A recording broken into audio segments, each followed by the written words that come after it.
Today's lecture of developmental psychology is about period of prenatal development. आज के lecture में हम प्रीनेटल डेवलपमेंट के पीरियड के बारे में बात करेंगे कि प्रीनेटल डेवलपमेंट की कितनी स्टेजेस होती हैं या प्रीनेटल डेवलपमेंट का पीरियड कब से कब तक होता है और कितने स्टेजेस में बांटा गया है।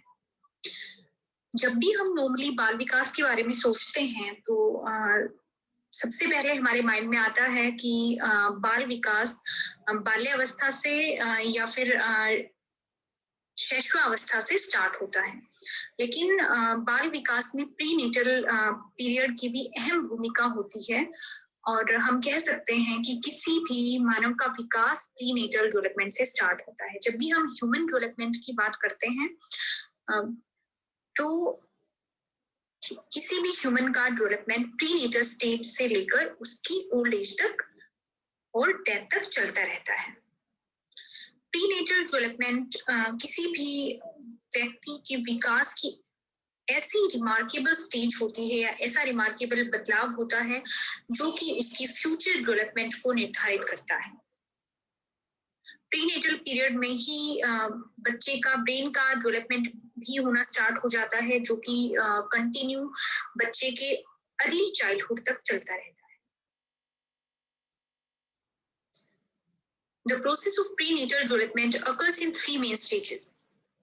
तो प्रीनेटल डेवलपमेंट की अगर हम बात करें तो ये एक ऐसी अवस्था होती है जो किसी भी व्यक्ति के कंसेप्शन से लेकर उसके जन्म तक की विकास की अवस्था होती है। नॉर्मली 9 महीने की अवस्था माना जाता है प्रीनेटल डेवलपमेंट को, और प्रीनेटल डेवलपमेंट की प्रोसेस को मेनली 3 स्टेजेस में बांटा गया है।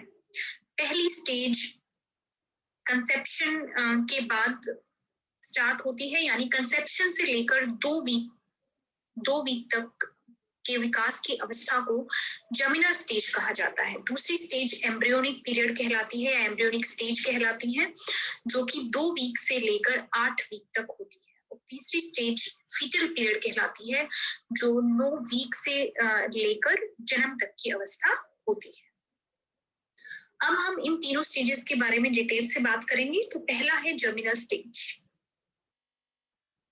जर्मिनल स्टेज कंसेप्शन या गर्भधारण से स्टार्ट हो जाती है, जब स्पर्म और एग सेल्स फैलोपियन ट्यूब में एक दूसरे से जुड़ते हैं। The fertilized egg is called zygote.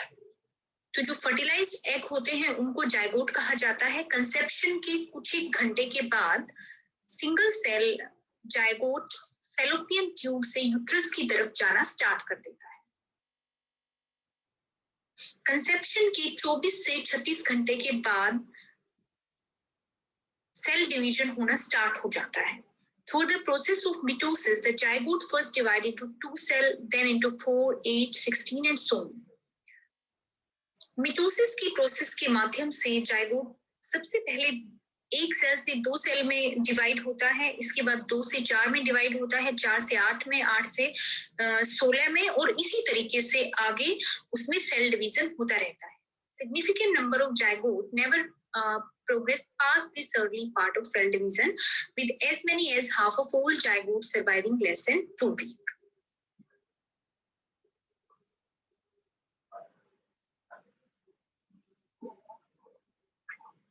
बहुत बार ये कंडीशन देखी जाती है कि जाइगोट में स्टार्टिंग के 2 वीक में जो सेल डिवीजन होती है, उस सेल डिवीजन की प्रोसेस में बहुत सारे जाइगोट सरवाइव नहीं कर पाते हैं, यानी कि वो सेल डिवीजन की प्रोसेस कंप्लीट नहीं हो पाती है, जिससे कि जाइगोट का डेवलपमेंट आगे नहीं हो पाता है, यानी कि प्रीनेटल डेवलपमेंट की प्रोसेस में ही रुक जाती है, या हम कह सकते हैं कि मिसकैरेज होने का चांस स्टार्टिंग के 2 वीक में बहुत बार प्रेग्नेंट लेडी को रहता है। Once the 8 cell point has been reached, the cell begin to differentiate and take on certain characteristics that will determine the type of cell they will eventually become.